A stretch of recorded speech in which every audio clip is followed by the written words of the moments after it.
I hope I don't jinx myself by saying this, but I feel like it's official.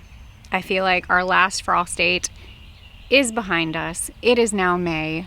This is Virginia weather. I feel like we're okay now, but we have got a whole lot of our medicinal plants along with a lot of our produce that we have got to get into the ground. If you guys noticed, and if you are new here, welcome. My name is Kaylee, and our garden is looking quite a bit different than what it has in the past couple years. So now this beautiful plant right here is called Motherwort, and it is one of my favorite medicinal herbs specifically for the cardiovascular system.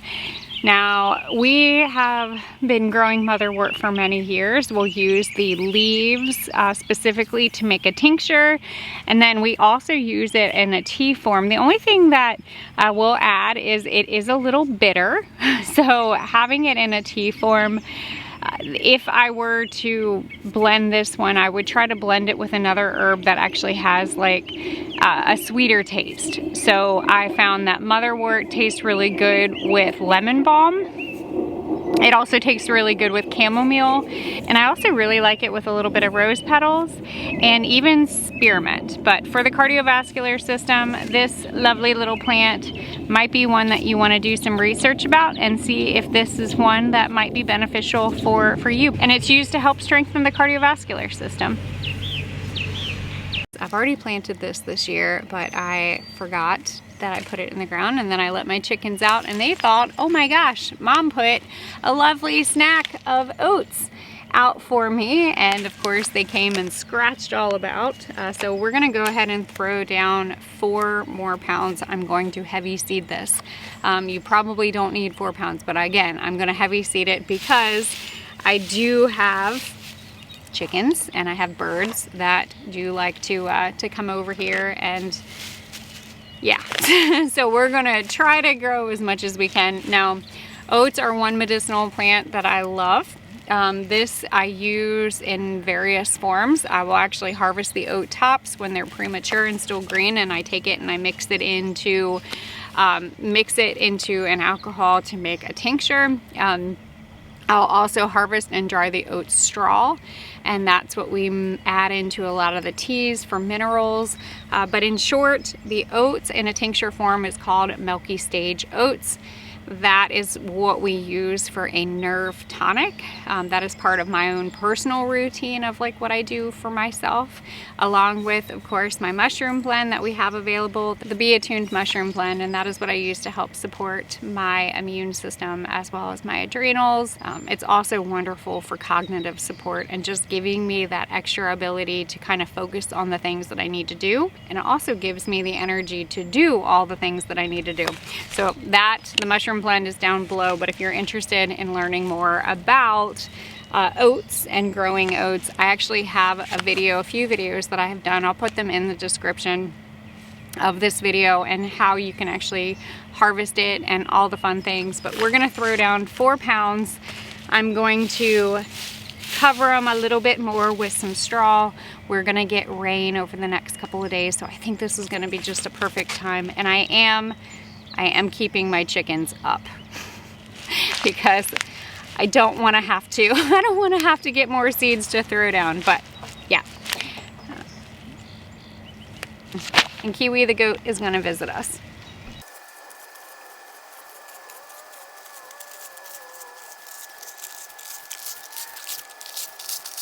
I've got a good bit of tomato plants that we are going to get into the garden. These are indeterminate tomatoes. These are kind of like the bigger, hardier boys, but we're going to start along with a whole bunch of others, and we're going to try to do this before it starts raining.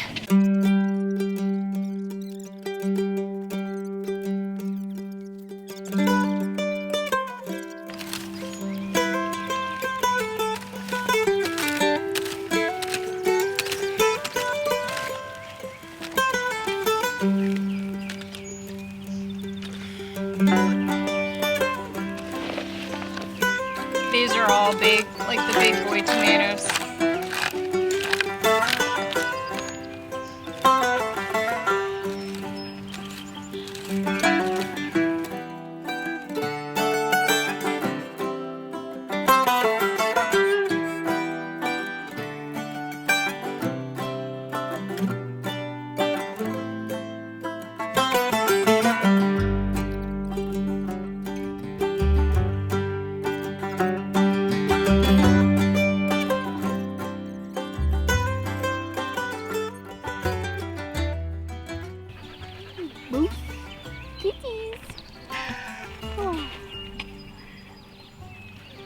we plan on canning these because we're gonna have 1,000,000 of them. 1,000,000 what? Asparaguses. That's pretty cool, man. What are you doing, Mom? Messing with compost. This is the mushroom compost. Mushroom compost? What, you put the mushroom powder in it? Honestly, we should try that. Whew, what are you doing, Mama? Scratching mulch to get to dirt so that we can plant these tomatoes with the black gold mushrooms. So these are Roma's we're planting. That's mushroom, not a tomato. She asked tomato. No, these are the tomatoes, but it's the mushroom compost. Black gold mushroom. Pretty cool. Black gold mushroom or something. I don't know what they call it. Something like that. Okay. We started planting a good bit of the tomatoes, and I've got a few different types. I've got some determinate and indeterminate, which means determinate are they grow at a certain height. So that is going to be like the Romas that I have planted here. And then we have some indeterminate, which we planted a whole bunch. And now we are setting all of the asparagus roots. But check this out. Look at that. Look at this beefsteak of an asparagus. I'm going to show you my favorite thing to do. So, in the garden, my absolute favorite thing to do is to grab the fresh asparagus and eat it straight from the garden. So,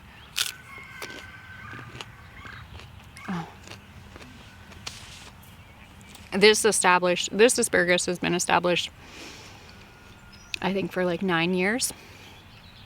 And because we are changing out our garden and kind of moving things around, some of the roots that we have already established, we're digging back up and planting them in other areas. But I have 500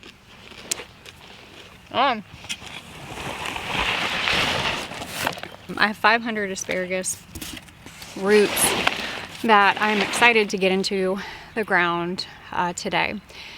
We're going to try to plant as many as we possibly can, and if not, we're going to gift. And then I also might kind of put them kind of sporadically around the property lines. If you are planting your garden, that is one plant that I feel like I would put in the ground first. As much as I love growing food in rows, I actually do very much love putting food kind of thoughtfully placed around the property. And in 100 years, I want, hopefully, my lineage to be able to find the food forest that we've placed all around, And I think about that quite a bit, especially when it comes to asparagus, because there's a little gem when it comes to hidden food, and it's not even just hiding it. It's more or less like where it's at.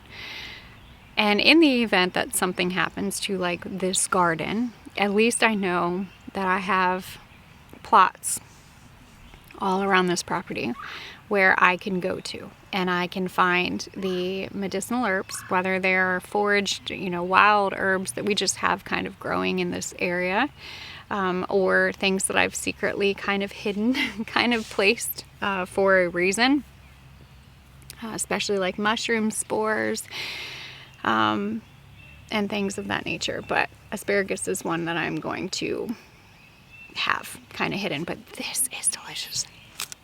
Well, our day got a little bit crazy yesterday between planting 500, almost nearly 500 asparagus roots. We also planted a whole lot of strawberry plants. I'm actually kind of excited to do this experiment, and I want to show you when we go over there. But we also got a good bit of our tomato plants planted, and today, weather permitting, we are going to try to get more in the ground, and I'm hoping that I'm going to get a couple of extra hands today from my husband and my son And we're going to essentially do an entire cattle panel tunnel that is going to be roughly 50, I want to say like 50, almost 50 feet long. And it's going to be about 8 feet wide.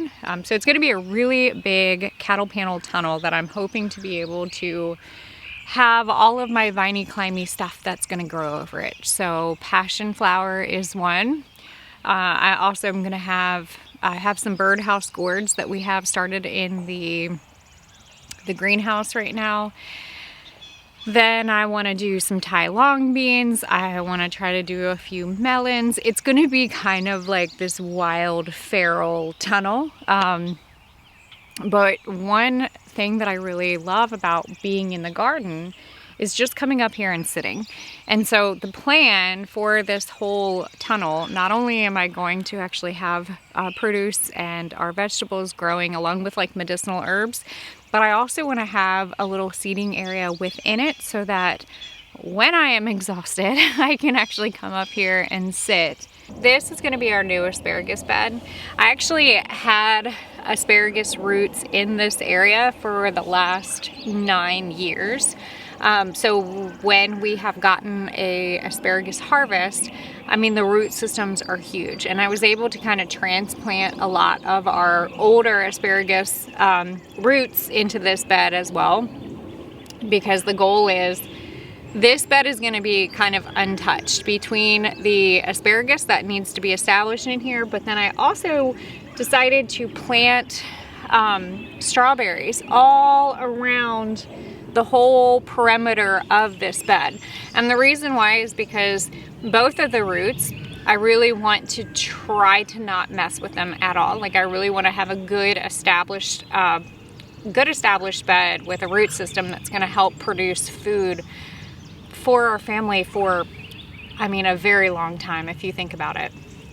Like this bed, like when we were putting it all together and when I was planting it, I was just thinking about how this bed alone could continue to feed like generations behind me, which is kind of, it's a little crazy to think about, but then on the reality of our farm and of our homestead and like what I want it to be is I want it to be a place that my children's children will be able to go out into the like woods, go out and actually harvest the things. And if anything, if I can pass down anything, it's that the things that are growing here around you are needed for your health. And just having this established bed for them, you know, I really hope that that story goes along with it. You know, I hope that my children's children will remember the hard work that it took to get this place to where it is.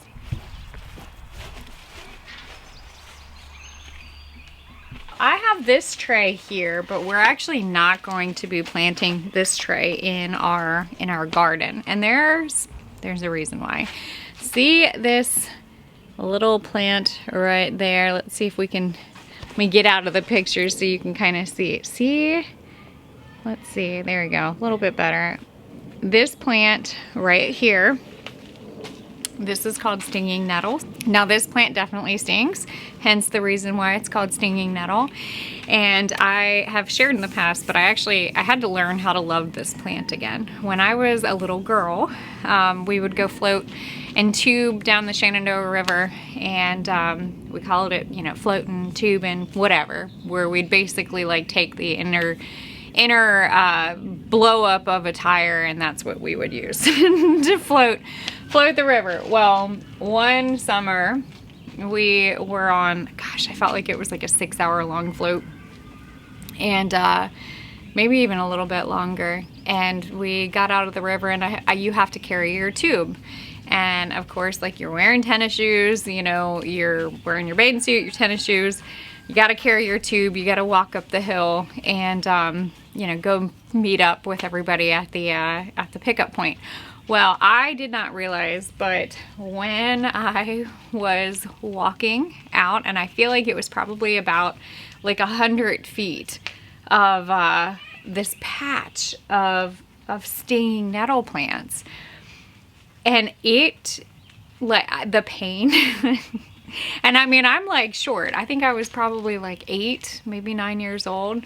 So walking through this patch of stinging nettles, my entire body like just burned for a good solid, I feel like an hour after.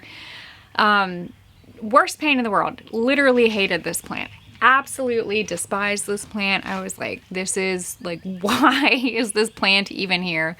Well, when I started really diving into medicinal herbalism, outside of just like the culinary herbs, things that I was already used to, like your chamomile, your peppermint, your ginger, and then of course like your thyme, your oregano, that was more of like the type of herbalism that I was used to as a child, like catnip, things like that. But as I got older, I really wanted to do more digging into like, what are the other medicinal herbs? Because there are so many.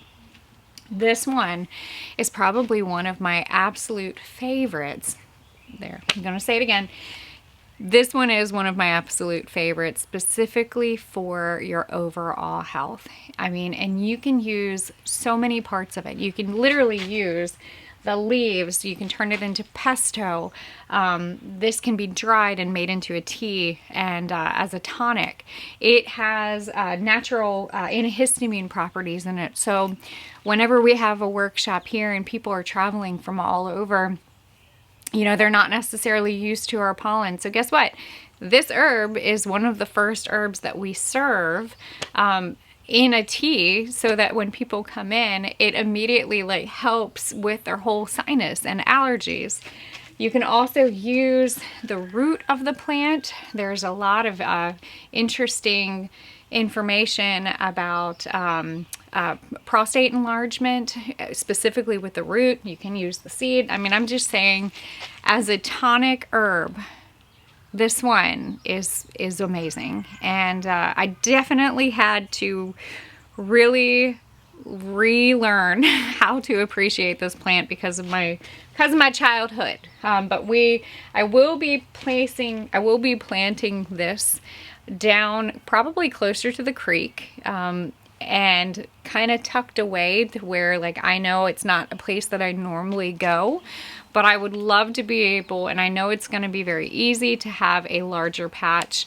Last year we planted a patch, but I don't think it was very happy where we planted it. So I'm excited to be able to have more here. And actually like have it here growing instead of having to go find it and forage for it. The other plant that's beside is some marshmallow. Now, I've definitely shared about marshmallow in the past. We actually had a beautiful patch of it growing in our raised beds. The leaves are super velvety. You can use the leaves, but the main part of the plant that a lot of people use medicinally is actually the root. Now, that root has a lot of mucilage, and I have shared in the past what we do with the root, but you can take it and do a whole cold infusion. Super soothing, lots of mucilage, so like very revitalizing to your gut. And I've also played around with using the root in tea form. A lot of people don't like that, but I think it actually is very soothing on the throat. Even if it's just a little bit in a tea, especially with your peppermint or, hey, even your nettles. If you're having like that scratchy throat from the whole seasonal allergies, like these two actually do really well together. But we're also going to plant the marshmallow down closer to the creek instead of actually up here in the garden. This plant loves a lot of water. So I'm thinking like I think it'll be happier down there. And the goal for this plant is I want it to keep coming back. And I actually want it to produce many marshmallow marshmallow plants. And it's called the marshmallow plant, or common mallow, because this is what they actually use to make marshmallows. You can actually take the root. Again, there's a whole little process. I think we should probably do that one day. I think that would be fun. But homemade marshmallows comes from this plant. And we have a few more. So let me continue the unofficial garden tour, which, yeah. Now this little beauty, this is some ashwagandha, also known as Indian ginseng. Now this plant right here, it's not going to survive out here in the winter time.